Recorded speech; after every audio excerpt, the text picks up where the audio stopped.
Salut la team YouTube. Déjà j'espère que vous allez bien. Moi ça va super bien. Je suis content de tourner cette vidéo avec vous. Je voulais déjà remercier toutes les personnes qui ont vu ma vidéo précédente et qui m'ont envoyé des messages de soutien, de bienveillance. Vous êtes les meilleurs, donc cœur sur vous. Ceux qui l'ont pas vu, vous avez la possibilité d'aller la voir. Je mettrai le lien en barre d'infos. Et aujourd'hui on se retrouve pour une vidéo beaucoup plus fun, beaucoup plus chill. On se retrouve pour le débrief de la villa. J'ai sondé sur Instagram pour ceux qui me suivent si ça vous intéressait ou pas. Vous avez été à plus de 80% à me dire oui. Bon, du coup, on est là. On fait la vidéo. Et donc, préparez-vous, installez-vous. Aujourd'hui, on part direction Lombok. Et on va débriefer cette première semaine de la Villa des Cœurs Brisés. D'ailleurs, Lucie, si tu passes par là, n'hésite pas à me contacter. Vraiment, je pense que je pourrais être un très bon candidat. Parce que depuis 10 ans que je suis tes conseils, je n'ai toujours pas réussi à débriser mon cœur. Je sais pas si ça dit comme ça, mais on s'en fout, hein, on va le dire comme ça. Je pense que ça va être une saison que je vais kiffer, clairement. Après, je vous le dis direct, entre les pleurs, les clashs, les flirts, c'est vraiment pas une villa. Je pense qu'on est plus dans une usine à émotions. Mais franchement, cette semaine, je l'ai kiffé de fou. Je crois que c'est un des meilleurs démarrages que je trouve de la villa. En tout cas, moi, ce casting-là, je le kiffe de fou. C'est celui que je préfère depuis 10 ans. On se retrouve après le générique.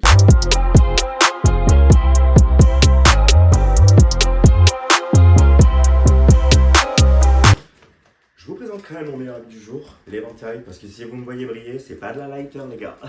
On est en pleine canicule, j'ai fermé les fenêtres, j'ai pas mis le ventilateur, j'ai la lumière dans la gueule. Autant vous dire que si ça avait été du soleil, je serais bronzé comme jamais là. Mais bon, c'est pas grave, on y va.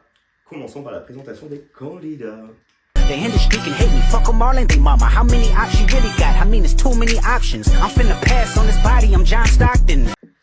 Alors cette saison, je trouve qu'elle est quand même enrichissante niveau candidat.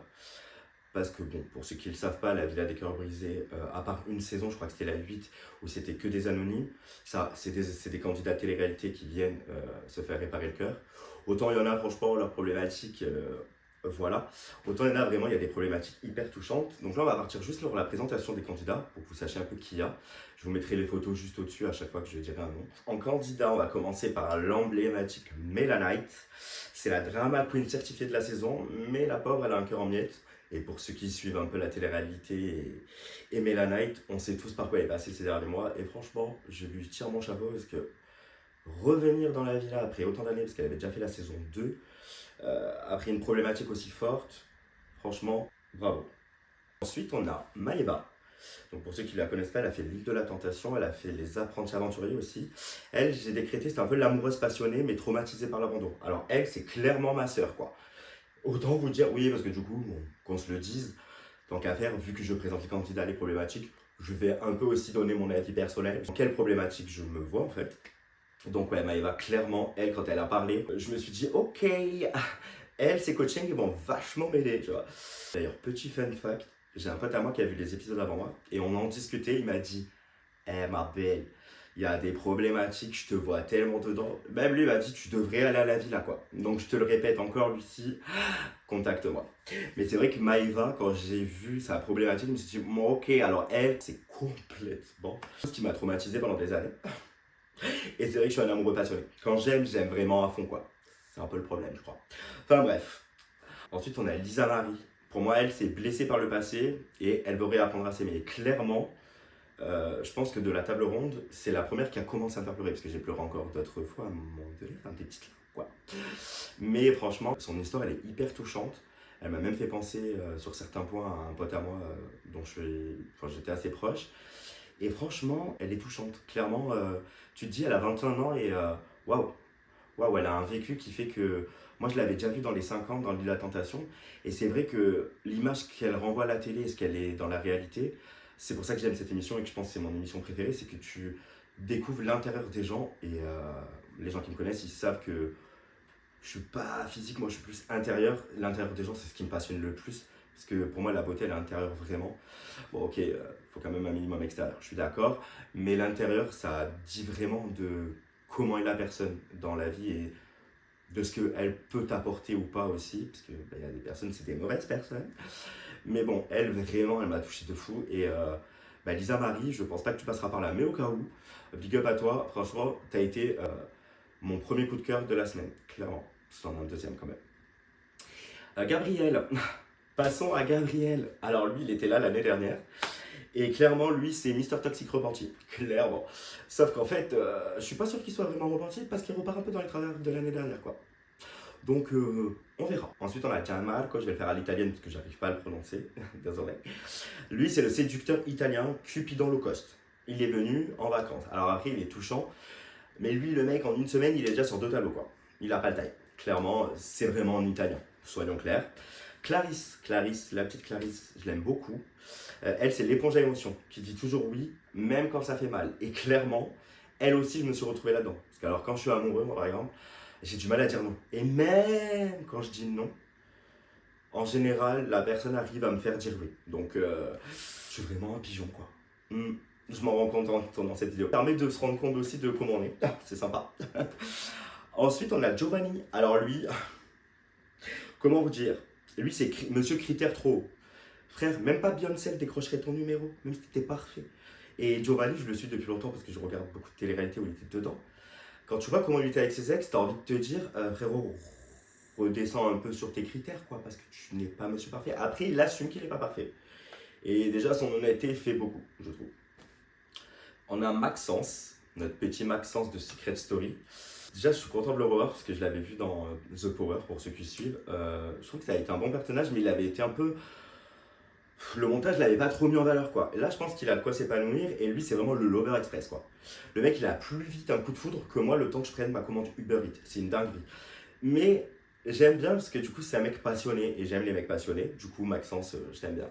Ensuite, on a Daniel. Alors, Daniel, déjà, ça fait plaisir de te revoir parce que depuis Secret Story et ton ex, notre queen I Am Noob, on t'avait jamais revu, clairement. Bah alors par contre, lui, le problème, c'est, même pour le définir, lui, sa problématique, c'est qu'il sait pas quelle est sa problématique. Et donc là, on a un problème quand même, quand tu viens d'arriver vers des cœurs brisés, tu es censé savoir pourquoi tu es brisé quand même, toi. C'est un peu le but de l'émission, j'ai envie de te dire. Mais bon, à voir, on est qu'à la première semaine, donc je juge pas, enfin un peu quand même, mais on reste open. Ensuite, on a Marwa. Elle n'est pas encore arrivée, enfin elle arrive en fin de semaine, mais elle est venue pour faire son deuil de son ex d'il y a 34 jours. Donc pour ceux qui ne savent pas, c'est Vincent Queijo. Ceux qui suivent la télé-réalité, on a suivi leur déboire pendant 2 ans. C'est rigolo parce que ça fait un peu comme moi, quoi. Les gens qui me suivent sur Instagram, ils pourraient me dire, mais oui, pareil, hein, on a suivi tous tes déboires pendant 2 ans. Oui, bon, bah j'y peux rien si ma vie c'est une télé-réalité ou une série Netflix, enfin. Et il est vrai, encore une fois pour ceux qui ont vu ma vidéo d'avant, que j'ai de quoi dire. Mais encore, j'ai pas tout dit. Je ne suis pas rentré dans tous les détails. Et on va finir évidemment par le couple emblématique de la saison. Ceux qui les connaissent, moi je les suis depuis 3 ans du coup. Maïsan depuis son début dans les Marseillais, puisque c'est Marseille bébé, évidemment. Oui, parce que pour ceux qui ne savent pas, je viens de Marseille, même si j'habite vers Paris. Ne me demandez pas pourquoi. Eux, clairement, c'est le couple en PLS. La communication, je pense qu'il est niveau 0. Je pense qu'ils auraient plus de chance à réussir à se parler dans un film de Chaplin, en mode souris muet, que dans la villa, quoi. Mais en vrai, Maïsan, pour moi, c'est une des meilleures candidates de télé. Elle est drôle, elle a les punchlines, elle est dans l'émotion quand il le faut, elle est sincère, elle est honnête. Et c'est justement elle qui m'aura fait le plus pleurer pendant la table ronde, parce que clairement, je me suis retrouvé complètement... Les autres, c'était quelques trucs, mais elle, vraiment, je me suis retrouvé complètement dans son histoire. Je ne veux pas rentrer dans les détails de cette histoire, parce que pour l'instant, ça m'appartient. Mais en effet, eux, leur coaching, il va m'aider de fou, je pense. Clairement. Ok, donc là, maintenant, on va passer à la table ronde. Et comment vous dire? Alors, je vous mettrai quelques extraits de quelques tables rondes, je ne peux pas toutes les mettre. Il faut dire que dès leur arrivée, les candidats, ils n'ont même pas eu le temps de poser leur valise, que Lucie déjà les attend autour de la fameuse table ronde. Parce que cette année, la villa, elle se décline en 3 axes. Donc, ils commencent par le passé. Donc là, ils se sont retrouvés, ils ne sont pas dans leur propre villa dans la première semaine. Ils sont donc dans l'axe du passé. Ensuite, il va y avoir le présent et ensuite le futur. Donc là, autant vous dire que le passé a servi à la table ronde, clairement. Alors, comment vous dire qu'à partir de là, c'est le festival des confessions. Et si vous êtes émotif et que vous n'avez pas encore vu la villa, préparez vos mouchoirs. C'est une des tables rondes que j'ai vues d'ailleurs, qui m'a le plus touché parce que... Ouais, tu sens qu'ils sont tous à bout. On a Maëva, elle a avoué sa peur de l'abandon et clairement son histoire, mais elle c'est pareil. Je me dis, mais meuf, quand tu racontes ton histoire et quand on voit ton parcours, bah chapeau, j'ai juste ça à dire quoi. Il faut un mental d'acier pour pour réussir à devenir la femme qu'elle est devenue, et franchement, bravo à elle. Il y a Melanite, elle, pour elle, c'est plus qui elle est. En même temps, je la comprends parce que Melanite, je pense que c'est une de celles qui a le plus de notoriété dans cette saison. Elle, à chaque fois, on l'a pris pour une pigeonne, pour son argent, parce qu'elle est généreuse, parce qu'elle est gentille, parce que... en fait, je crois que c'est ma sœur, elle aussi, en fait. Famille pigeon, en fait, hein. On adore. Hein. Clarisse, Melanite, Loïc, parfait. Ensuite, on a Yann Marco. Lui, il croit plus à l'amour. Lui, pareil, c'est dû à sa célébrité. Bah alors, ne m'en veux pas, mais je ne te connaissais absolument pas, du coup. Et de ce que j'ai compris, il est connu en Espagne, dans l'Amérique latine et en Italie. Donc, du coup, je peux comprendre que c'est compliqué de croire encore à l'amour si toi aussi tu t'es fait pigeonner par rapport à ta célébrité, clairement. On a Lisa Marie, elle se confie sur sa blessure profonde. En fait, c'est qu'elle s'hypersexualise et elle, c'est pareil, elle a un parcours, mais tu te dis, waouh, meuf, waouh. Juste. Je vivais aussi à côté, moi, quelque chose avec une autre personne. Donc déjà très petite, j'ai été sexualisée. Donc j'ai pas grandi normalement. J'ai tout fait trop tôt. Je me suis toujours sexualisée seule aussi, du coup.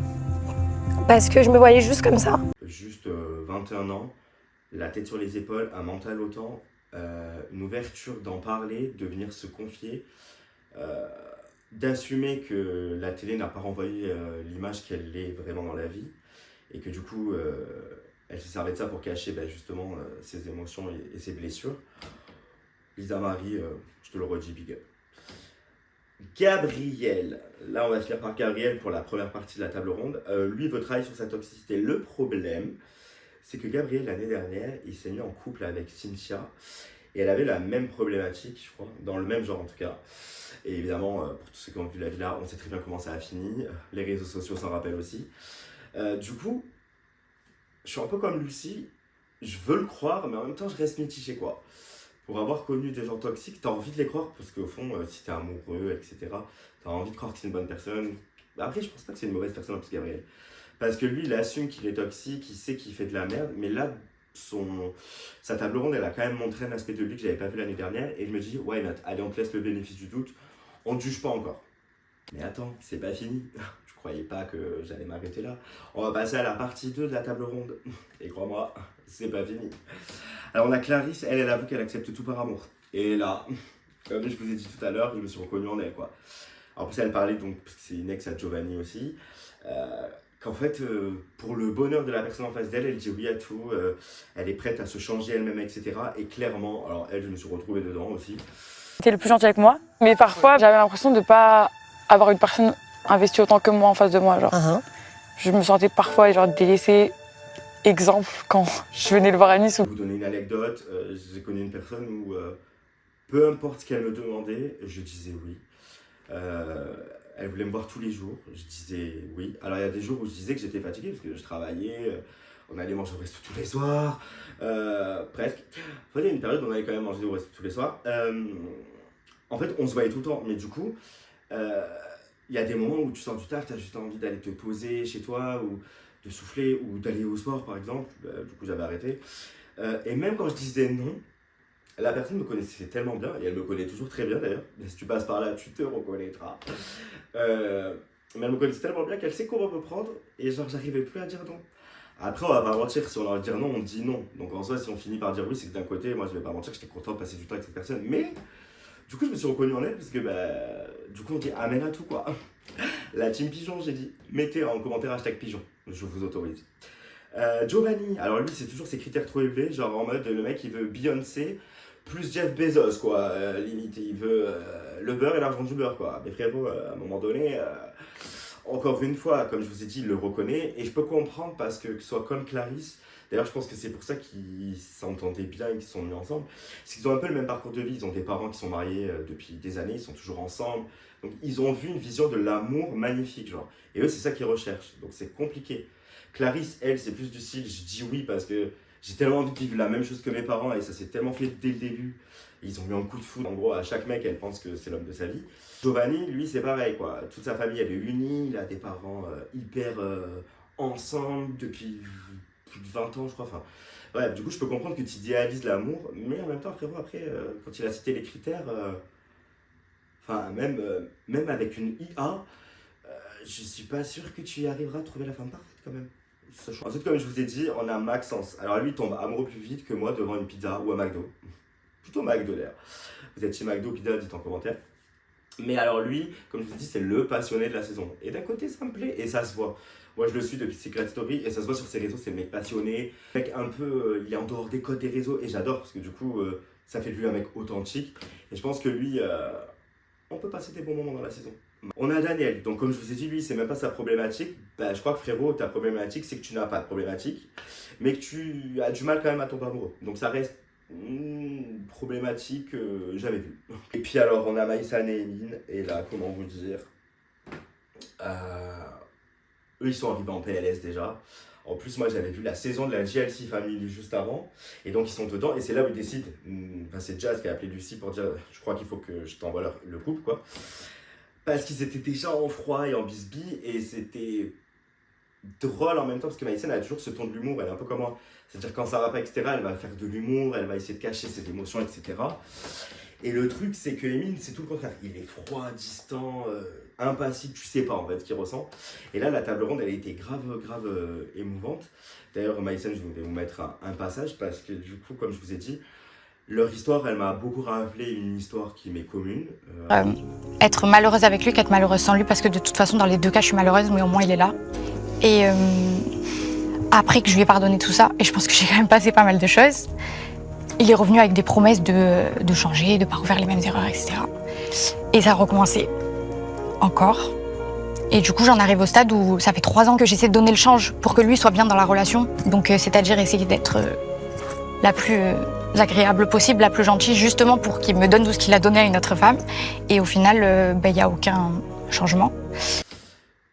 Je vais pas donner de détails ou de petits tips pour ceux qui connaissent ma vie trouvent.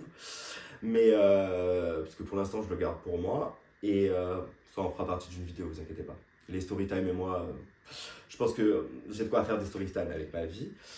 Mais franchement, elle m'a... Alors lui, ça a été rapide, son tour de table d'ailleurs. Moi qui connais un peu leur histoire, etc., il avait vraiment pas tout raconté à Lucie. Quand elle a parlé, mais vraiment, elle m'a mis les larmes aux yeux parce qu'en fait, j'ai ressenti son émotion, clairement. Je suis hypersensible et empathique de fou dans la vie. Donc, elle, autant vous dire que comme son histoire me parlait énormément, que je me suis retrouvé dans leur histoire, j'ai chialé ma race, tu vois. Cette semaine, il y a eu 2 ateliers. C'était les coachings en groupe, du coup, parce qu'elle n'a pas commencé les coachings individuels de suite. Comme je vous ai dit, pour l'instant, il s'occupe du passé. Donc après, elle fera le présent et le futur. Mais du coup, il y a eu l'atelier des photos. Là, le premier groupe qui est passé, vraiment, c'était touchant aussi. Il y avait plusieurs photos au mur. Et du coup, il devait en choisir une qui leur parlait au moment présent. Et du coup, ils devaient dialoguer avec eux-mêmes, parce qu'en général, ça les représentait, en disant, entre guillemets, leur ressenti par rapport à la photo. Et c'était assez émouvant. Cette photo, pour moi, c'est avant qu'il se passe tout ce qui s'est passé. C'était le moment où j'étais encore insouciante. J'étais heureuse, je pense. Celui qui m'a le plus touché est franchement Lucie, big up, parce qu'elle a lancé l'atelier des lettres et c'était vraiment un atelier 100% émotion, quoi. Les candidats devaient écrire une lettre à leur passé, donc à eux-mêmes, quoi. Donc à leur personne du passé. Résultat, un océan de larmes, moi y compris. Pour vous dire, il y avait plus d'eau sur les papiers à lettres que dans la piscine de la villa, quoi. Limite, c'était une aquarelle, quoi. Mais franchement, c'était très émouvant et celle qui m'a le plus touchée, c'est Lisa Marie, donc je vous mets justement un extrait. Papa, pour la première fois de ma vie, j'ai décidé de me libérer de notre relation si nocive. Je t'ai toujours aimé et je t'aimerai toujours, mais je dois faire mon deuil. Pour mon bien-être et pour arrêter de me détruire. Depuis ton abandon, tu as essayé plusieurs années plus tard de revenir plusieurs fois dans ma vie pour à nouveau tout détruire. Maintenant, passons au petit croustillant de la semaine, les dramas. La villa sans drama, clairement, ça n'existe pas. Et tant mieux, parce que c'est un peu aussi pour ça qu'on regarde. Ok, on aime les coachings, ok, on aime l'émotion, mais on va pas se cacher, on regarde aussi parce qu'on aime bien les clashs et le drama. Et c'est une drama queen qui vous parle. D'ailleurs, on va commencer par Maïsan, qui a reproché à Emin cette semaine de ne pas lui avoir dit bonne nuit. Oui.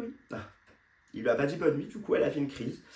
Après, il y a tellement peu de communication entre eux que même un bonne nuit, du coup, ça part au regard de tour, quoi.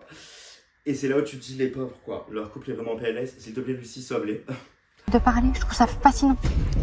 Bah je sais pas parce qu'en fait je vois pas ou en quoi je suis pas. Tu n'as pas l'impression que par exemple, tu calcules plus les autres gens qui du coup ne sont pas en couple avec toi, à moins que j'ai pas l'info, plutôt que moi, alors que on est quand même ensemble. Après, on a Gabriel. Alors, lui, il joue les coachs amoureux. Donc, lui, il faudra qu'il m'explique parce que c'est le gars toxique qui veut s'en sortir. Mais du coup, il devient coach et il est déjà sur les côtes de Maëva. Lui, c'est pas un cœur brisé qu'il a, c'est plutôt un agenda. Le charreau, pas le toxic boy, quoi.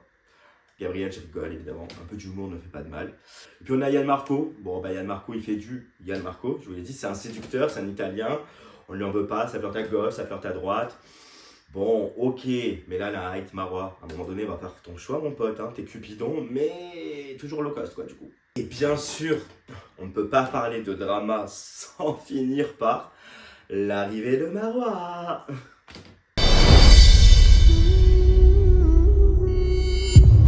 Dinguerie. Hello. Coucou. Surprise. Ça va? Oui, surprise. Allez. Comment vous dire que la surprise, dans le dernier épisode, t'as Marois qui débarque. Ok, sa problématique, c'est faire le deuil de son ex.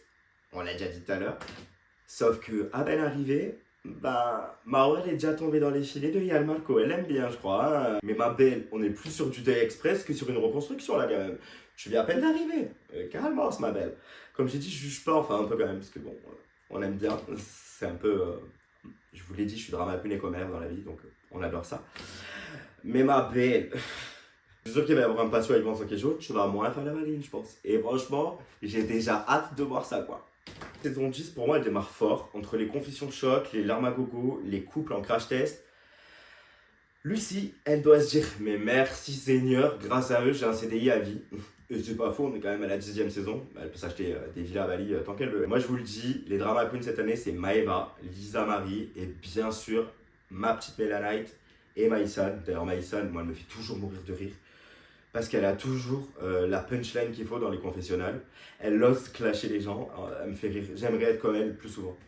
Maïsan, si tu passes par là, s'il te plaît, apprends-moi à devenir beaucoup plus piquant. J'avoue, j'ai des bonnes punchlines. J'avoue, je peux être piquant. Mais je reste quand même trop gentil encore. Et si tu passes par là, bah, je te kiffe de fou. Sache-le, t'es la meilleure. Et voilà les babes, on vient de finir le résumé de la semaine 1 de la Villa des Cœurs Brisés. Alors dis-moi en commentaire selon toi qui va être la drama queen de la saison. Moi je dis que ça se joue entre Mélanite et Maïsan, même si Marois quand même, elle a du potentiel, on va pas mentir. En tout cas si t'as kiffé, lâche un gros like, ça m'aidera pour le référencement sur YouTube et du coup aussi pour que ma vidéo elle soit propulsée. Ouais, j'avoue, je fais mon youtubeur, y'a quoi. Abonne-toi, active la cloche et surtout prépare-toi pour le prochain épisode. Pascal Lombok, ma belle, ce sont pas les cœurs qui sont brisés mais plutôt nos nerfs. À la semaine prochaine la team, bisous mes drama queens. Get out.